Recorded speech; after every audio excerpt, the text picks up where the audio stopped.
शौनक जी ने पूछा कि हमने सुना है दिग्विजय करते समय कलयुग मिला था महाराज परीक्षित को, तो इसको मार क्यों नहीं डाला, छोड़ क्यों दिया? ये राजा का वेश धारण करने पर भी कलयुग है तो अधर्मी। जो गाय को लात से मार रहा था, ये हमने सुना है प्रसंग। शौनक जी कह रहे तो भगवान श्री कृष्ण की लीला से, चरण कमलों से यदि संबंध रखता हो तो अवश्य चर्चा कीजिए, क्योंकि मैं सुनना चाहता हूं। दूसरी व्यर्थ की बातों से क्या लाभ, उनसे तो समय व्यर्थ नष्ट होता है। प्यारे श्रोता जी, जो लोग चाहते हैं कि मोक्ष मिले या भगवत प्राप्ति हो, उन्हें खूब कानों से भगवत चर्चा सुननी चाहिए और जबान से नाम जप करना चाहिए। ये जो मंदभागी जन है, ये दिन भर रुपया कमाने में लगे रहते हो, रात में भोग या सोने में काट देते हैं, पूरा जीवन व्यर्थ जाता है। सूत जी ने कहा, धन्य है शौनक जी, आप महात्मा जन जो भगवान की चर्चा सुनना चाहते हैं। जिस समय राजा परीक्षित कुरजांगल देश में सम्राट के रूप में निवास कर रहे थे, उसी समय उनको सूचना मिली कि मेरी सेना द्वारा सुरक्षित साम्राज्य में कलयुग का प्रवेश हो गया है। बड़े दुखी हुए कि ये तो बड़ा अधर्मी है, ये जहां जहां प्रवेश करेगा अधर्म फैलता चला जाएगा। परीक्षित जी ने धनुष हाथ में लिया, श्याम वर्ण के घोड़ों से जुते हुए सिंह की ध्वजा वाले सुसज्जित रथ पर सवार होकर दिग्विजय करने के लिए बाहर निकले। उसके साथ बड़ी सेना भी थी। वो केतुमाल उत्तर कुरु किम पुरुषादि से होते हुए जहां जहां गए भगवान श्री कृष्ण की महिमा, पांडवों की महिमा सुनने को मिली, और उन्हें कलयुग नहीं दिखाई दिया। अभी परीक्षित जी को जो उनके प्राण प्रिय भगवान श्री कृष्ण का चरित्र सुना देते या पांडवों की महिमा सुना देते, तो उस राज्य को सुरक्षित कर देते, कोई कर भेंट नहीं लेते। और जो भगवान का विरोधी राजा होता, उसको भुजदंडों के द्वारा मर्दन करके, कर लेकर के ब्रह्म ऋषियों की सेवा करते। महाराज आगे देखा कि एक बैल और एक गाय कुछ बात कर रहे हैं। वो साक्षात बैल के रूप में धर्म थे और गाय के रूप में पृथ्वी थी। महाराज परीक्षित ने दूर से देखा, धर्म ने जो बैल के रूप में थे पृथ्वी से कहा, कल्याणी तुम कुशल से तो हो ना, तुम्हारा मुख श्रीहीन हो रहा है, हमें लगता है कोई भारी दुख है तुम्हें, तुम किस लिए चिंता कर रहे हो? कहीं मेरे 3 पैर टूट गए हैं उसके लिए तो तुम चिंता नहीं कर रहे हो?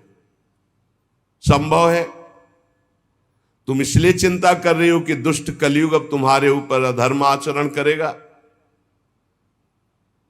हो सकता है तुम इसलिए चिंता कर रही हो कि अब आज क्या जो समाज आगे आएगा कलयुगी, वो खान पान वस्त्र स्नान स्त्री सहवास में शास्त्रीय नियमों का पालन नहीं करेगा, मनमानी आचरण करेगा, मनमानी व्यभिचार करेगा, मनमानी खाए पिएगा, वो आसुरी भाव को प्राप्त हो जाएगा, राक्षसी स्वभाव को।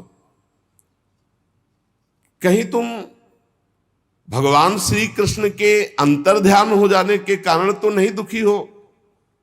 तुम क्यों दुखी हो? पृथ्वी ने कहा, बैल के रूप में जो तुम धर्म देवता हो, ये तुम्हारा स्वभाव ही है ऐसा, दूसरे के दुख से दुखी हो जाना। पूछना उत्तम है, पर तुम सब जानते हो मैं सबसे दुखी इस बात से हूं कि भगवान श्री कृष्ण सारे जगत को सुख पहुंचाने के लिए प्रकट हुए थे, अंतर्धान हो गए। आज मैं भगवान से प्रगट लीला में विमुख हो चुकी हूं, भगवान अंतर्ध्यान हो चुके और प्रगट देख रही हूं कि तुम्हारे 4 चरण 3 चरण तोड़ दिए गए। तुम में समस्त सद्गुण वास करते हैं। धर्म ये 39 अप्राकृत गुण जो धर्म को मानता है, धर्म से चलता है, उसमें जागृत हो जाते हैं।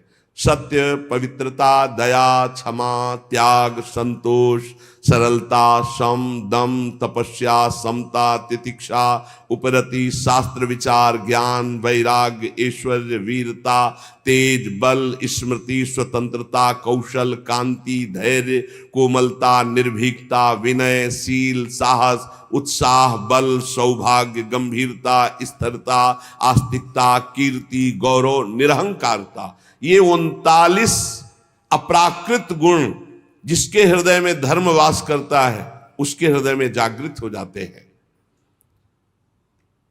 एक क्षण के लिए भी भगवान उससे अलग नहीं होते जिसके हृदय में धर्म रहता है। धर्म तुम्हारी दुर्दशा कर दी इस कलयुग ने। मुझे बड़ा शोक हो रहा है, मुझे साधु महात्माओं के लिए शोक हो रहा है, मुझे धर्म के लिए शोक हो रहा है, मुझे भगवान के अंतर्धान हो जाने के लिए शोक हो रहा है। मैं अभागिनी हूं। मुझे सौभाग्य पर शायद गर्व हो गया था कि भगवान के चरण चिन्हों से मैं युक्त हूं। मेरे शायद उसी गर्व का मुझे दंड मिला है कि आज मैं अभागिनी हो गई, भगवान अंतर्ध्यान हो गए। सूत जी कहते हैं, परीक्षित जी संवाद सुन रहे थे। उन्होंने देखा कि राजा का तो वेश है, पर ये दुष्ट पैर से गाय को मार रहा है, पैर से बैल को मार रहा है, डंडे से पिटाई कर रहा है, और ये ऐसा समझ रहा है कि यही राजा है। कांप रहा है बैल इतनी पिटाई की, भयभीत होकर मलमूत्र का त्याग कर रहा है, बहुत मार रहा है। गाय को बार बार पैरों से मार रहा है। स्वर्ण जटित रथ पर चढ़े हुए राजा परीक्षित ने मेघ गंभीर वाणी में ललकाया, कौन है जो हमारे राज्य में पूजनियों को दंड दे रहा है?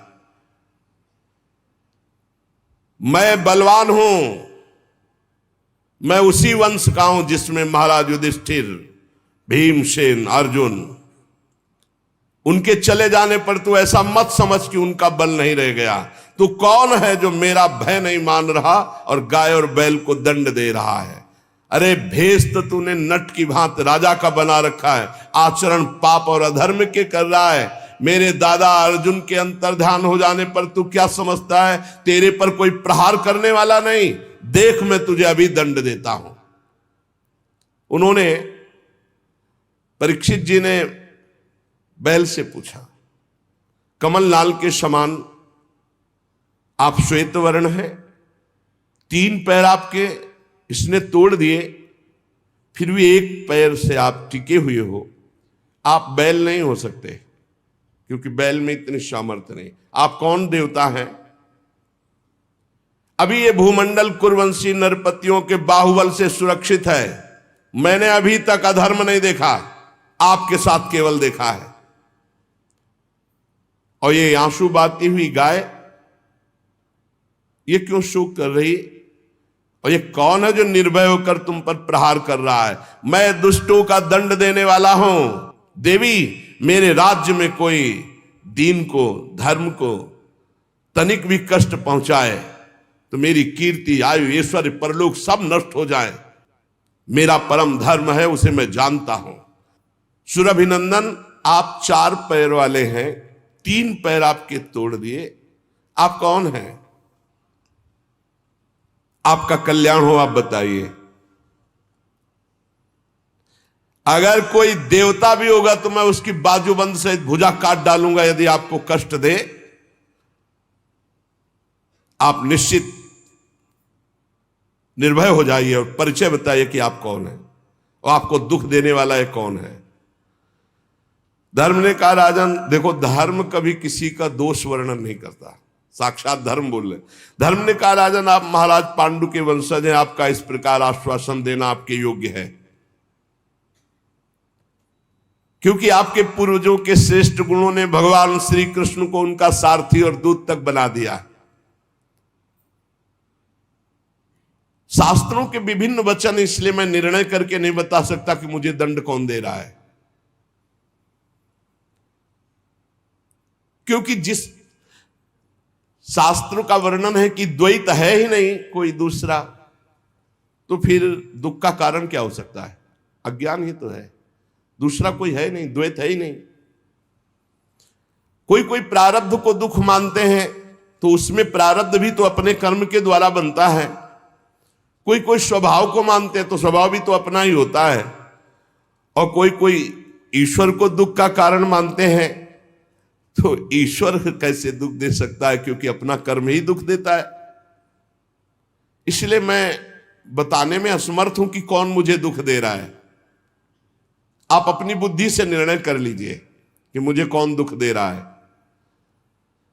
ये बात सुनकर के बहुत प्रसन्न हुए परीक्षित और समझ गए। परीक्षित ने कहा, मैं जान गया तुम बैल नहीं हो, तुम साक्षात धर्म हो, क्योंकि धर्म कभी किसी को दोषी नहीं ठहराता। अवश्य भगवान धर्म का मैं साक्षात वृषभ के रूप में दर्शन पा रहा हूं।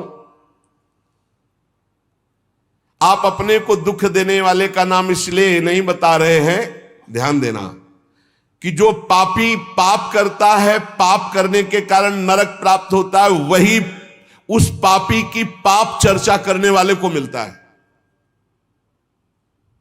यह धर्म का सिद्धांत है। इसीलिए जब कोई प्रश्न करता है तो उसको ये कहते, सब में भगवत भावना करो, अपना भोगेगा, तुम उसकी निंदा मत करो।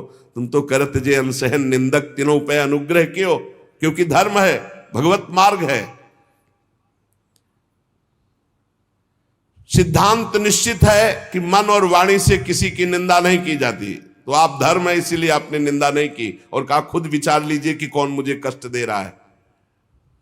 लेकिन महाराज, आपके तो 4 चरण हैं, तपः शौचम दया सत्यमिति पादा कृतिकता, तपस्या पवित्रता दया और सत्य, ये 4 चरण हैं।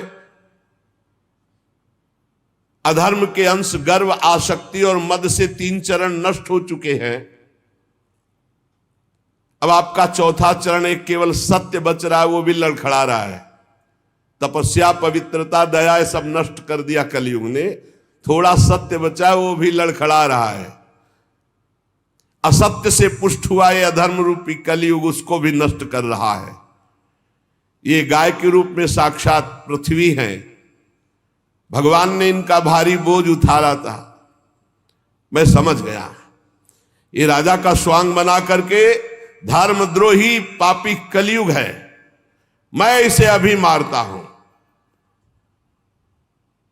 कलयुग ने देखा कि प्रत्यंचा चढ़ा ली और बाण संधान कर लिया, तो तुरंत उसने मुकुट उतारा और दौड़ करके चरणों में गिरे। महाराज मैं आपका शरणागत हूं, मेरी रक्षा करो। महाराज परीक्षित के चरणों में मुकुट रख दिया कलयुग ने। शरणागत का महत्व जानने वाले महाराज परीक्षित ने देखा पैरों में पड़ा हुआ है कलयुग, तो हंसते हुए कहा, जब तो हाथ जोड़ करके महाराज युधिष्ठिर के वंश में उत्पन्न हुए किसी वीर की शरण में आ गया तो तुझे मारूंगा तो नहीं, पर तू अधर्म का आचरण कराने वाला मेरे राज्य में नहीं रह सकता।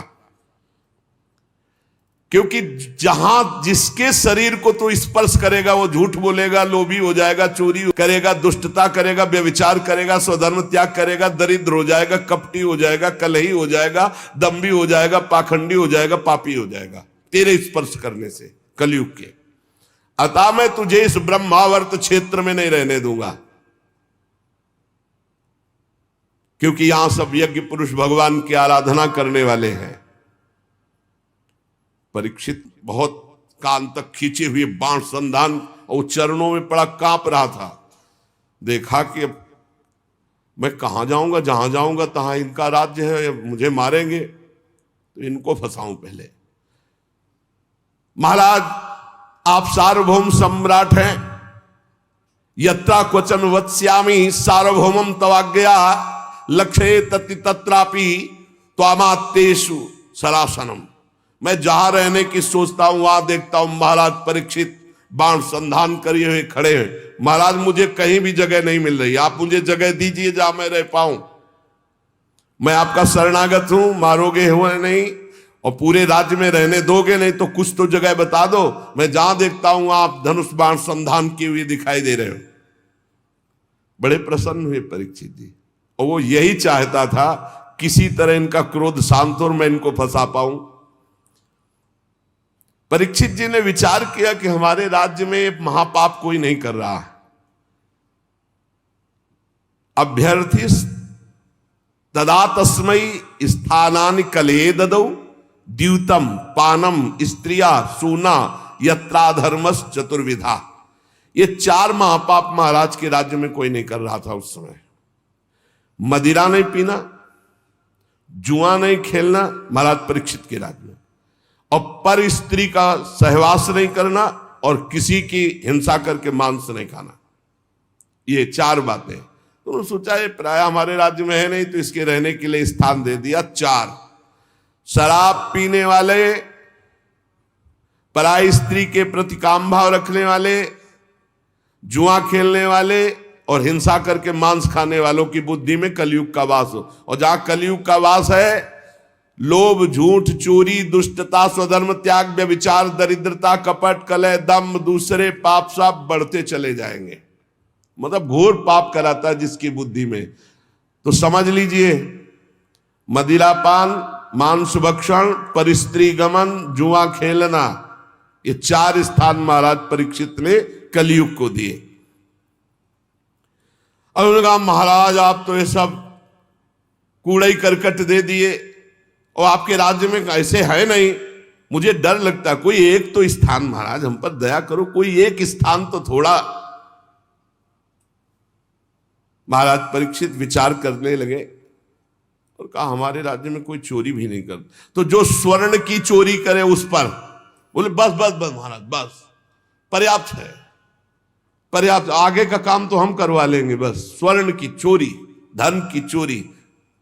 अर्थात जब जुआ खेला जाता है तो इसमें झूठ की प्रधानता होती है, जब शराब पिया जाता है तो इसमें अहंकार की प्रधानता होती है, जब स्त्री संभोग किया जाता है तो काम की प्रधानता होती है, जब हिंसा की जाती है तो वैर की प्रधानता होती है, और जब धन आदि की बात होती है, अधर्म के द्वारा घूस आदि लेना, ये सब स्वर्ण चोरी के अंतर्गत है। तो रजोगुण की प्रधानता होती है, और रजोगुण छाया हुआ।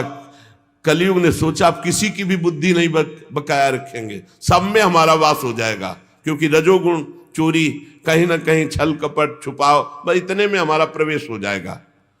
परीक्षित ने 5 स्थान दिए, जुआ खेलना, शराब पीना, परिस्त्री गमन करना, हिंसा मांस खाना, और रजोगुण चोरी करना, छल कपट किसी भी तरह से धन का अपहरण करना।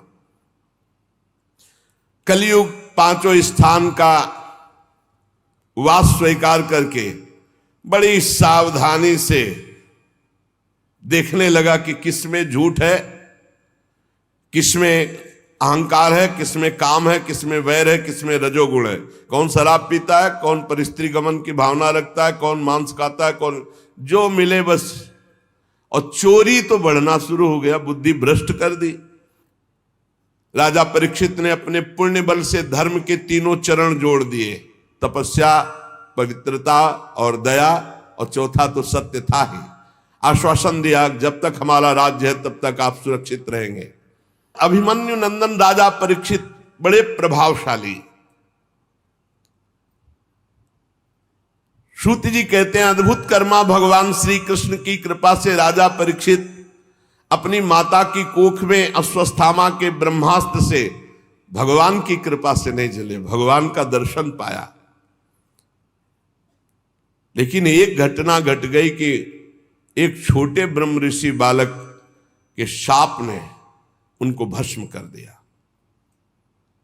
तक्षक सर्प काटेगा आज के 7वें दिन और तुम मर जाओगे, तो वो बात ऐसी हुई। ब्रह्मास्त्र नहीं जला पाया, लेकिन ब्रह्म ऋषि के वाक अस्त्र ने भस्म कर दिया। पर प्राण उनके भयभीत नहीं हुए। वो गंगा तट का आश्रय लेकर भगवान सुखदेव जी के मुख से श्रीमद् भागवत सुनकर भगवत प्राप्ति की। कलयुग में एक बहुत बड़ा गुण है, इसीलिए परीक्षित ने इसको मारा नहीं। इसमें मन से पाप करने पर कोई दंड नहीं मिलेगा। अन्य युगों में मन से भी मानसिक पाप का भी दंड मिलता था। इसमें जब तक शरीर से कर्म नहीं बनेगा तब तक उसका पाप दंड नहीं मिलेगा, और पुण्य तो मन से करने पर लाभ में प्राप्त हो जाएगा।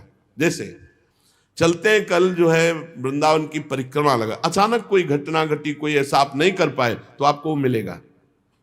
कलयुग का एक बहुत बड़ा प्रताप कि इसका मानसिक संकल्प से पुण्य कर्म तो प्राप्त हो जाता है, लेकिन पाप कर्म का फल नहीं मिलता। गोस्वामी जी ने भी लिखा है, कलिकर एक पुनीत प्रतापा, मानस पुण्य होए और नहीं पापा।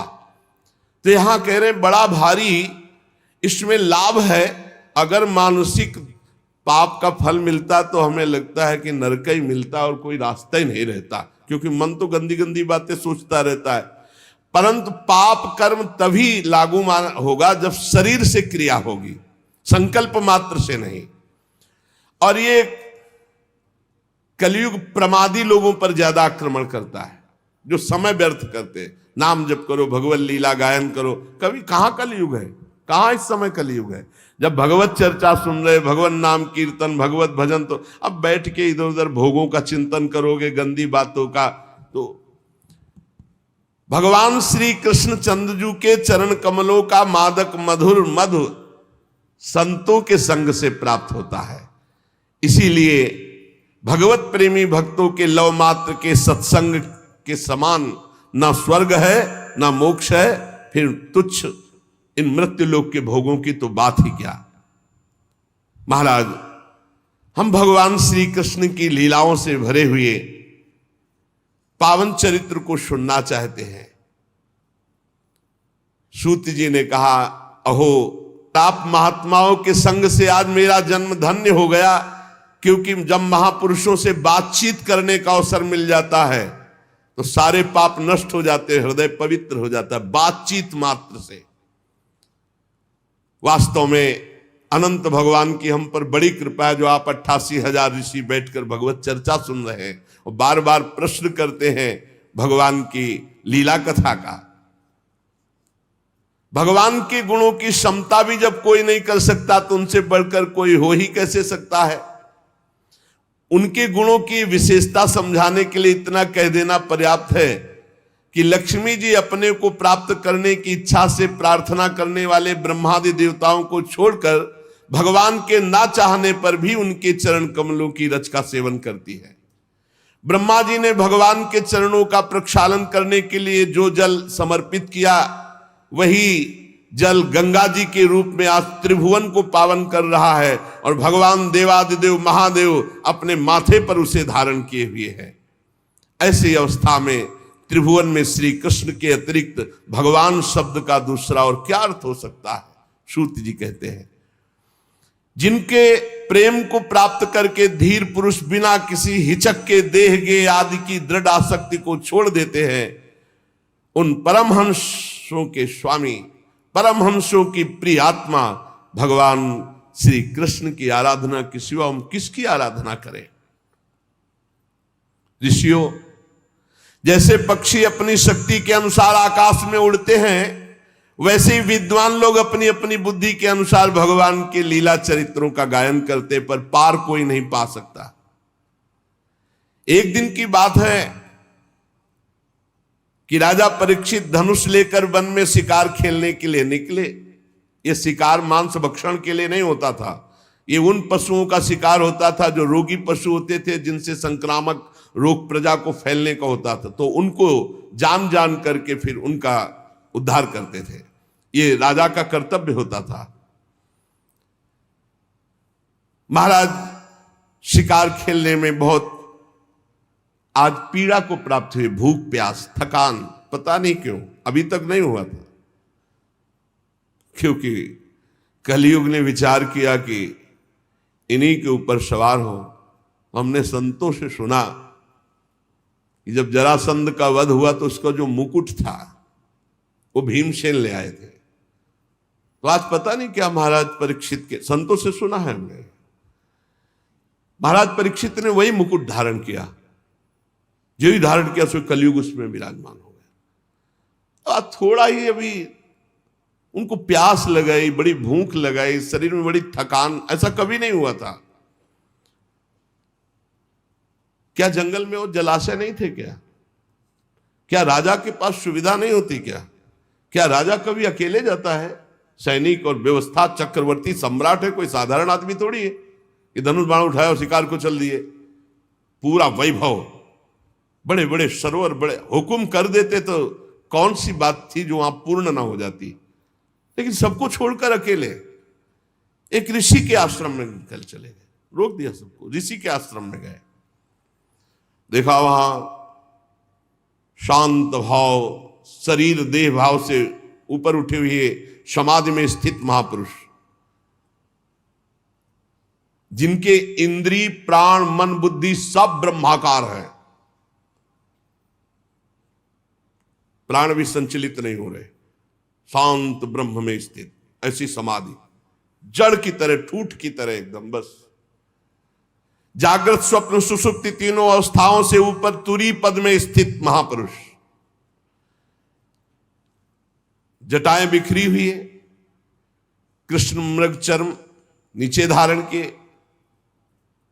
परीक्षित जी वहां गए और कहा, मैं प्यासा हूं, सुनो मेरा गला सूख रहा है, पानी पिलाओ। कभी ऐसा नहीं। ब्रह्म ऋषि के आश्रम में ऐसा आदेश चक्रवर्ती सम्राट होते, कभी ऐसा नहीं।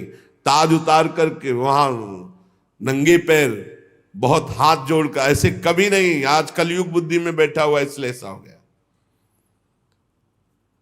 अब वहां कोई हो बाहर तो वो तो समाधिस्थ है, ना उनको आसन मिला बैठने को, ना पीने को पानी, ना कोई शब्द, ना कोई मीठी बात। आज इनको अपमान का बोध हो रहा है, मेरा अपमान। चक्रवर्ती सम्राट महाराज परीक्षित आए, ना कोई मीठे शब्द, ना कोई आसन, ना कोई जल। अब दृष्टि बदली हुई है। देखा ऋषि को, ढोंग तो नहीं कर रहा है,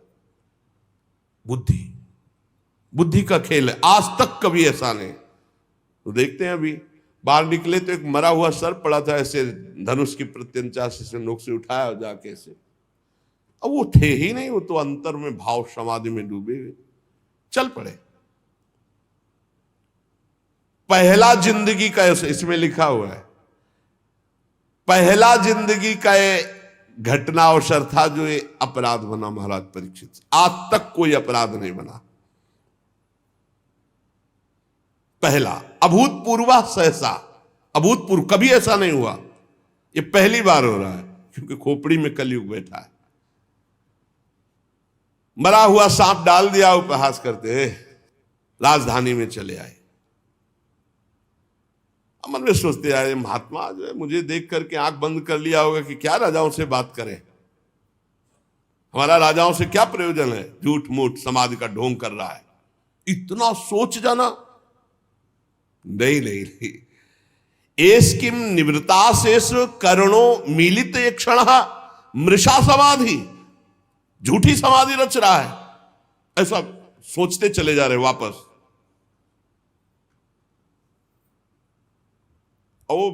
इंद्रियां भगवदाकार, मन भगवदाकार, प्राण भगवदाकार। जानते हैं परीक्षित जी ये स्थिति, पर आज कुछ दिमाग काम नहीं कर रहा। ऐसा कभी नहीं हुआ। बार बार कह रहे कि ये महात्मा झूठ मूठ समाधि का ढोंग रच रखा है। अब आज कुछ और ही बात है। अब वो तो समाधिस्थ ही है, उनको तो पता ही नहीं। इतने में कुछ लड़के देखे, ब्रह्म ऋषियों के बालकों ने देखा कि राजा आश्रम में गया, वापस लौट गया। तो वहां गए तो देखा को तो समाधिस्थ है, उनके गले में मरा हुआ सर्प। समीक ऋषि नाम उनका जो समाधिस्थ है। अब वो दूसरे ऋषि कुमार गए और श्रृंगी ऋषि से कहा कि बड़ी बड़ी बातें खेल में मारता था, मैं आज तेरे पिता के गले में मरा हुआ सांप डाल दिया। चक्रवर्ती सम्राट परीक्षित ने दुर्व्यवहार किया, अपमान किया, भला कुछ कर ले तू।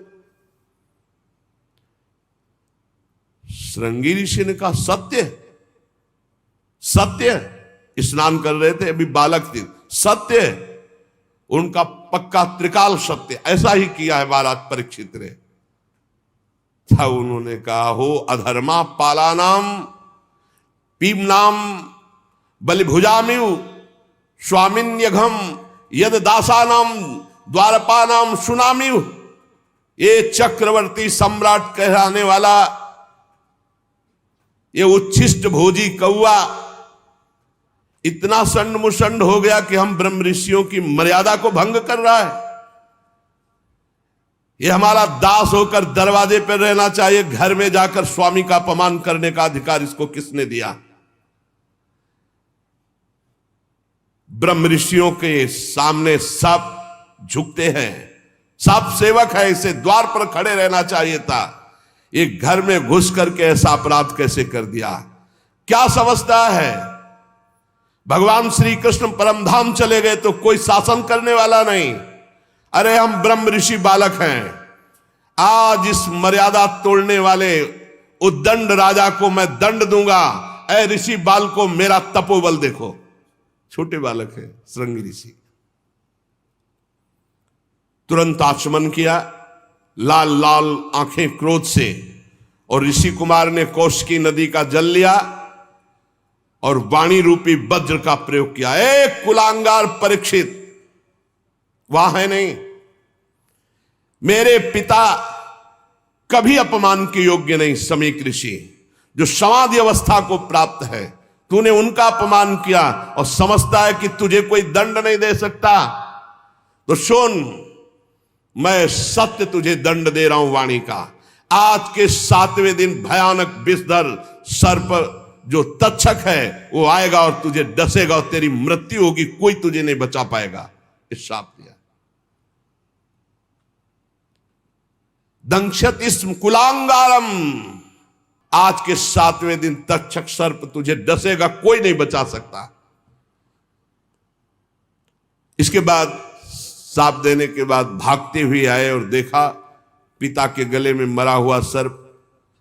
सर्प हटाया और पिता से लिपट कर रोने लगे। जब बहुत हिलाया डुलाया, रो रहे हैं, धीरे धीरे धीरे धीरे उनकी वृत्ति वाह्य दशा को प्राप्त हुई। आंख खोली और पूछा, बेटा तुम क्यों रो रहे हो? ब्रह्म ऋषि के बालक हो, ऐसे कैसे रुदन कर रहे हो?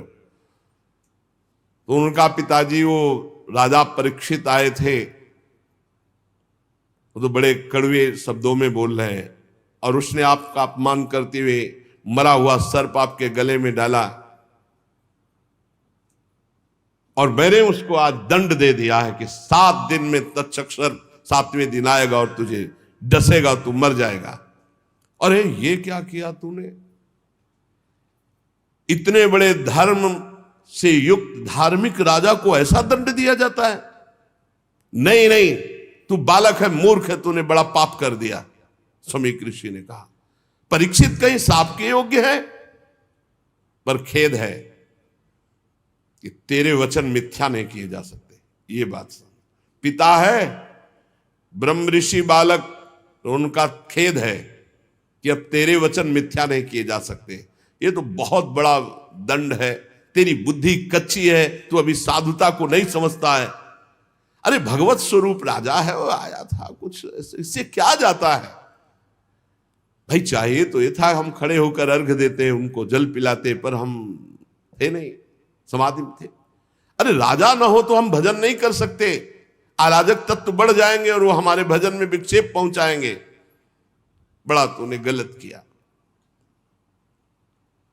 परीक्षित बड़े यशस्वी और धर्म धुरंधर है, वो आए हुए थे, उनका हमें सम्मान करना चाहिए। ना समझ बालक तूने शाप दे दिया।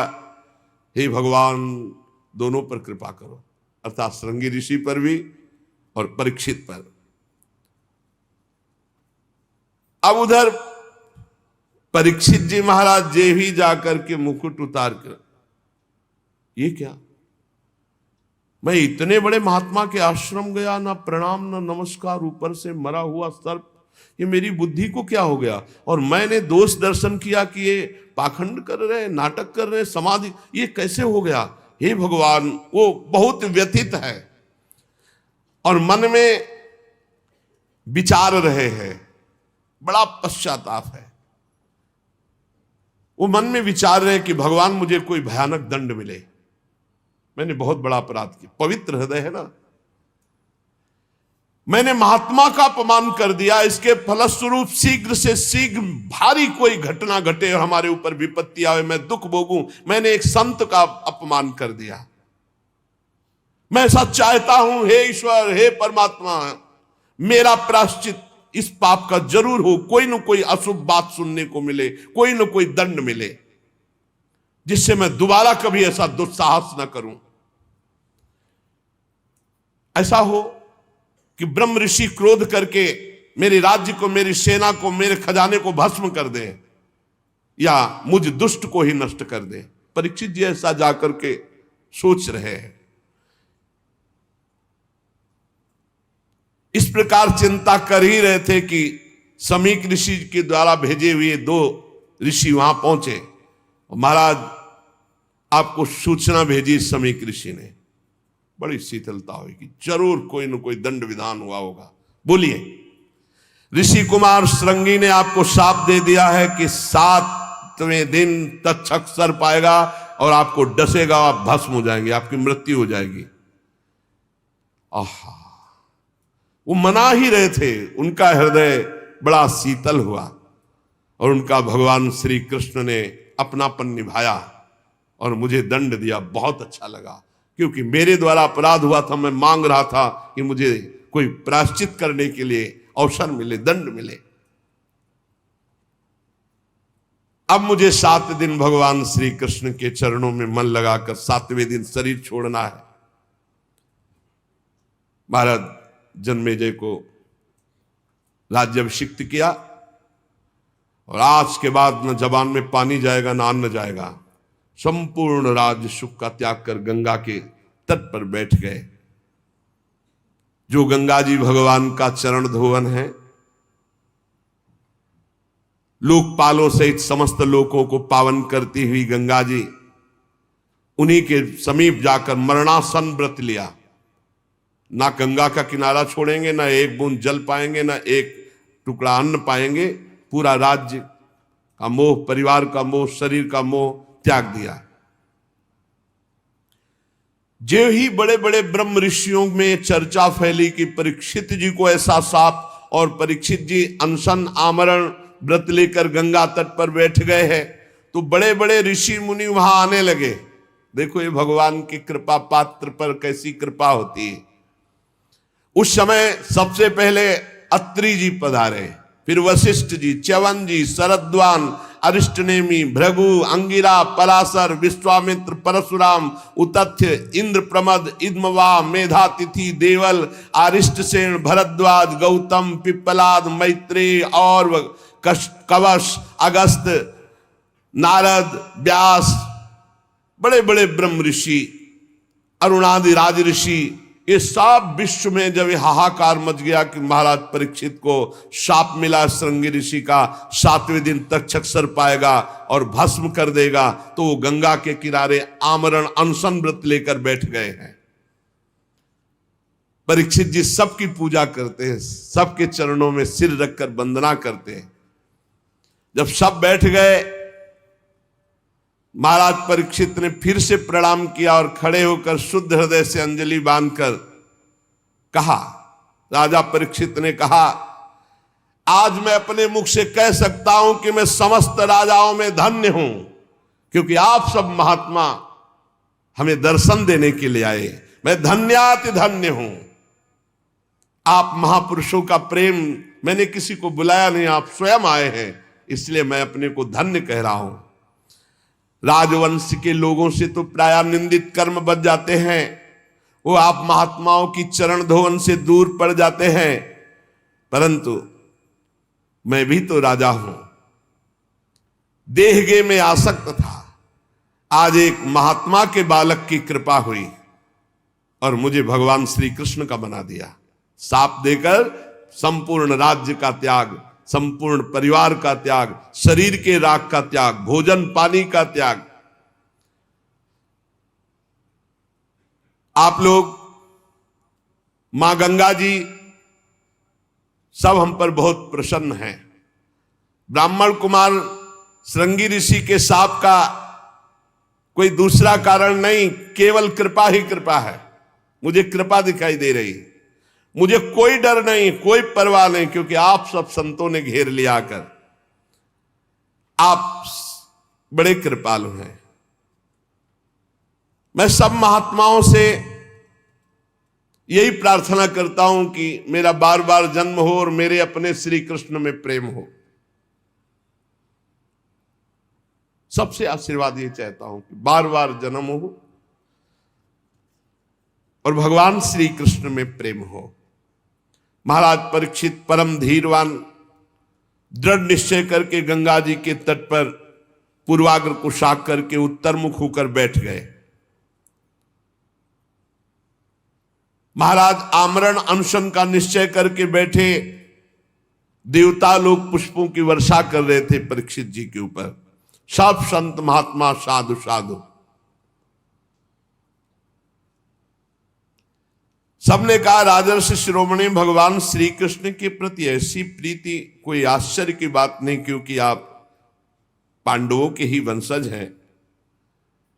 आपने एक क्षण में शरीर संबंधी भोग, शरीर संबंधी राज, शरीर संबंधी रिश्ते नाते सबका त्याग कर दिया। धन्य हैं आप। अब हम भी तब तक यहीं रहेंगे जब तक आपका परम धाम गमन नहीं होगा। ऋषियों ने कहा, जब तक आप भगवत धाम नहीं जाएंगे हम सब ऋषि यहीं बैठे रहेंगे 7 दिन 7 रात। ऋषियों के वचन सुनकर राजा परीक्षित ने उन फिर मुनियों का अभिनंदन किया और ऋषियों से प्रार्थना की कि आप सब ओर से पधारे हुए ब्रह्म ऋषि हैं, सत्यलोक में रहने वाले मूर्तिमान वेदों के समान आप हैं। आप लोगों का हम पर बड़ा अनुग्रह है। आपका लोक परलोक में कोई स्वार्थ नहीं है। सबसे हम ये प्रश्न करते हैं कि मरणासन पुरुष को परम कल्याण के लिए क्या करना चाहिए? जो शीघ्र शरीर छोड़ने वाला है, शरीर छूटने वाला है, उसको क्या करना चाहिए? कौन सा अनुष्ठान करना चाहिए? ये प्रश्न अभी पूरा हुआ ही था कि कोलाहल सुनाई दिया। तो कुछ स्त्रियां, कुछ बच्चे घेरे हुए थे, सबकी दृष्टि गई। तो कौन पधार रहा है? भगवान सुखदेव जी। दिगंबर, शरीर में कोई वस्त्र नहीं, 16 वर्ष की अवस्था, कमल नयन, मत वाले भगवान के प्रेम में तत्रा भवत भगवान व्यास पुत्रो यद्रच्छया गामट मानोनपेक्षा अलक्षलिंगु निज लाभ तुष्टु वृत्तश्च बालैरवधूत वेशा। सबने देखा, अरे भगवान श्री सुखदेव जी सब खड़े हो गए, सब ब्रह्म ऋषि खड़े हो गए। पराशर जी भी हैं, व्यास जी भी हैं, वशिष्ठ जी, बाप बाबा पर बाबा सब खड़े हो गए। क्योंकि ऐसी स्थिति गर्भ से ही परम त्यागी श्री कृष्ण अनुरागी ब्रह्मबोध संपन्न व्यासनंदन भगवान श्री सुखदेव जी, कोई बाह्य आश्रम चिन्ह नहीं, आत्मानुभूति से संतुष्ट बच्चों और स्त्रियों ने घेर रखा है। वेश अवधूत का अलवास्त, कोई कंकड़ मार रहा, कोई उपहास कर रहा, कोई समझ ही नहीं पा रहा कि किस कोटि के महापुरुष। 16 वर्ष की अवस्था, चरण, हाथ, जंगा, भुजाएं, कंधे, कपोल सब तेजो में, अत्यंत सुकुमार, बड़े बड़े नेत्र मनोहर, नासिका ऊंची, कान बराबर, सुंदर भौहे और मुख से अद्भुत कांति। गला तो मानो सुंदर शंख हो, हंसली ढकी हुई, छाती चौड़ी उभरी हुई, नाभ भंवर के समान गहरी, उदर बड़ा ही सुंदर त्रिवली युक्त, लंबी लंबी भुजाएं, दिगंबर वेश, मानो साक्षात सूर्य पधार रहे हो। श्याम रंग, चित्त को चुराने वाली यौवन अवस्था, मंद मंद मुस्कुराते हुए, अपने तेज को छिपाए हुए सब ऋषि आसन छोड़ छोड़ करके हाथ जोड़कर खड़े हो गए। राजा परीक्षित तो एकदम आनंद मगन हो गए कि श्रृंगी ऋषि का शाप क्या हुआ, वरदान से भी बढ़कर इतने बड़े बड़े महापुरुषों का साक्षात्कार। जाकर साष्टांग दंडवत किया, सुखदेव जी को लाए और वहीं रेत पर सुंदर आसन पर विराजमान की, पूजा की। जो आसपास घेरे हुए थे उन्होंने देखा इनकी पूजा हो रही तो छोड़ छोड़ के चले गए। ब्रह्मर्षि, देवर्षि, राजऋषियों का समाज बैठा हुआ है उच्च आसन पर सुखदेव जी महाराज।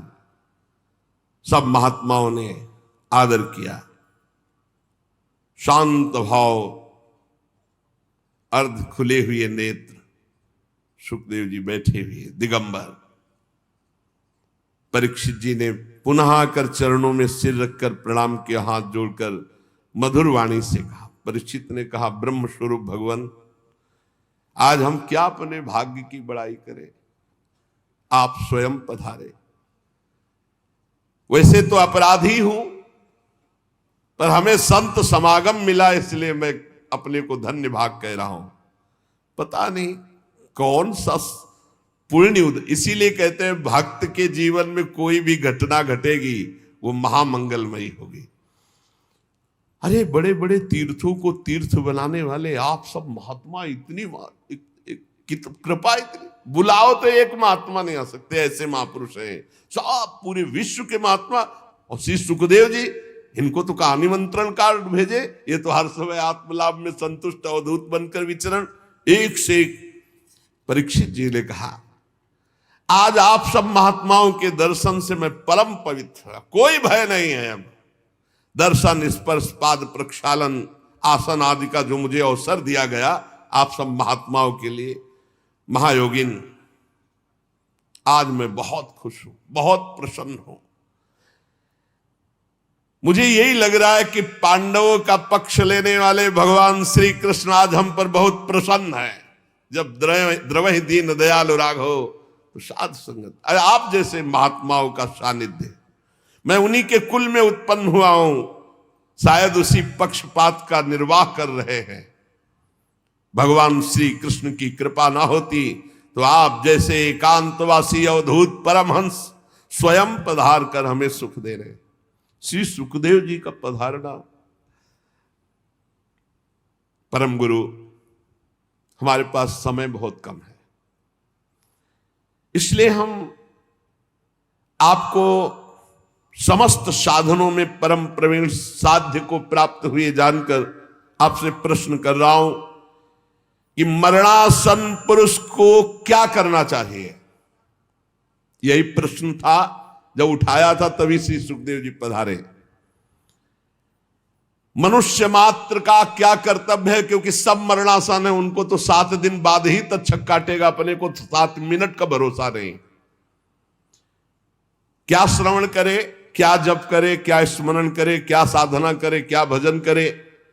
भगवत स्वरूप मुनिवर, आपका दर्शन अत्यंत दुर्लभ है और वो मुझे सुलभ हो गया, तो अब मैं इस प्रश्न का उत्तर चाहता हूं कि मरणासन पुरुष को क्या करना चाहिए, क्या श्रवण करना चाहिए, क्या जप करना चाहिए, क्या स्मरण करना चाहिए, उसको क्या करना चाहिए।